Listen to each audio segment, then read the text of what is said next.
Hello welcome to Geetika Bhaskaram. ఈరోజు Netflix original సిరీస్లో రీసెంట్గా వచ్చిన బేబీ రెయిన్‌డీర్ గురించి మాట్లాడుకుందామండి. ఈ సిరీస్ మెయిన్ ప్లాట్ సింపుల్గా చెప్పాలంటే ఫిమేల్ స్టాకర్ వల్ల ట్రామాని ఫేస్ చేసిన మేల్ అండ్ అతను దాని వల్ల ఎంత డార్క్ ఫేజ్లోకి వెళ్ళిపోతాడు, దాన్ని మళ్ళా ఎట్లా ఓవర్కమ్ చేస్తాడు, ఇదంతా story. Reindeer is based on a true story అండి. ఇది నిజంగా ఒక కమెడియన్ జీవితంలో జరిగిందట.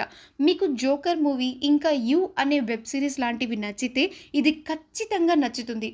జస్ట్ 7 ఎపిసోడ్స్ మాత్రమే, ఒక్క రోజులో దీన్ని పూర్తి చేసేయచ్చు. ఇంకా స్టోరీలోకి వెళ్తే డానీ అనే బార్ టెండర్ అనుకోకుండా ఒకరోజు తను వర్క్ చేసే బార్లో మార్తా అనే 43 ఏళ్ల ఉమెన్ని మీట్ అవుతాడు. ఆమె దీన పరిస్థితిని చూసి తనకు ఒక కప్పు టీ ఆఫర్ చేస్తాడు. జస్ట్ ఏదో మంచిగా మాట్లాడతాడు అంతే. ఇంకా ఆ పక్క రోజు నుంచి మార్తా డానీని కంటిన్యూస్గా స్టాక్ చేయడం, ఫాలో చేయడం, ఇంకా తన సోషల్ మీడియాలో daily number of messages, mails పెట్టడం డానీని చాలా ట్రామాకి గురి చేసేది. తన ఎక్స్ గర్ల్ ఫ్రెండ్స్కి కూడా దారుణమైన కమెంట్స్ పెట్టేది. 43,000 మెసేజెస్ పెట్టిందండి. లెక్కలేనన్ని మెయిల్స్, ఇలా గంటలు గంటలు స్టాక్ చేసేది. ఇక డానీ ఫ్లాష్ బ్యాక్లోకి వెళ్తే లండన్లోని ఒక పబ్లో డానీకి ఒక పర్సన్ పరిచయం అవుతాడు. అతను హాలీవుడ్లో ఛాన్సెస్ ఇస్తానని చెప్పి డానీని చాలా ఘోరంగా వాడుకుంటాడు. ఆ పర్సన్ వల్ల డానీ సెక్షువల్ లైఫ్లో వచ్చిన మార్పులు, అతను అనుభవించిన ట్రామా చాలా దారుణమైంది. అండ్ డానీకి టెరీ అనే ఒక ట్రాన్స్ ఉమెన్తో డేటింగ్ యాప్ ద్వారా లవ్ ఫామ్ అవుతుంది. ఇదొక్కటే కొంచెం హోప్ఫుల్ థింగ్ డానీ విషయంలో జరిగింది.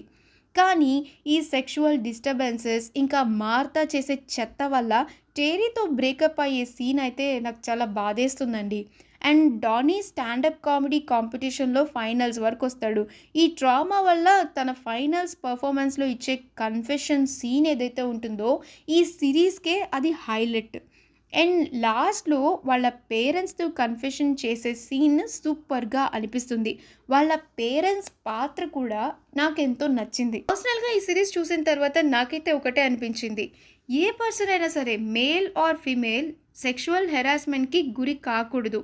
ఒకవేళ అలాంటిది ఏదైనా ఒక పర్సన్కి జరిగితే పేరెంట్స్ ఇంకా సొసైటీ వాళ్ళని బ్యాన్ చేయకుండా వాళ్ళని దగ్గరికి తీసుకుని మంచి లవ్ ఇంకా సపోర్ట్, ఫ్రెండ్షిప్ ఇవ్వాలి అని కోరుకుంటున్నాను. నెట్ఫ్లిక్స్లో కంటెంట్ ఎక్కువ శాతం ఎప్పుడూ కూడా అంత బాగోవు అని నాకు అప్పుడప్పుడు అనిపిస్తూ ఉంటుంది. కానీ ఇట్లాంటి మంచి మంచి సిరీస్ రావడం చాలా మంచిగా అనిపిస్తోందండి. Must watch intense drama series అండి ఇది. డెఫినెట్గా చూసేయండి. అండ్ ఒకవేళ చూస్తుంటే మీకు ఎలా అనిపించిందో కమెంట్ చేయండి. మరొక మంచి వీడియోతో మళ్ళీ కలుసుకుందాం. Have a great time.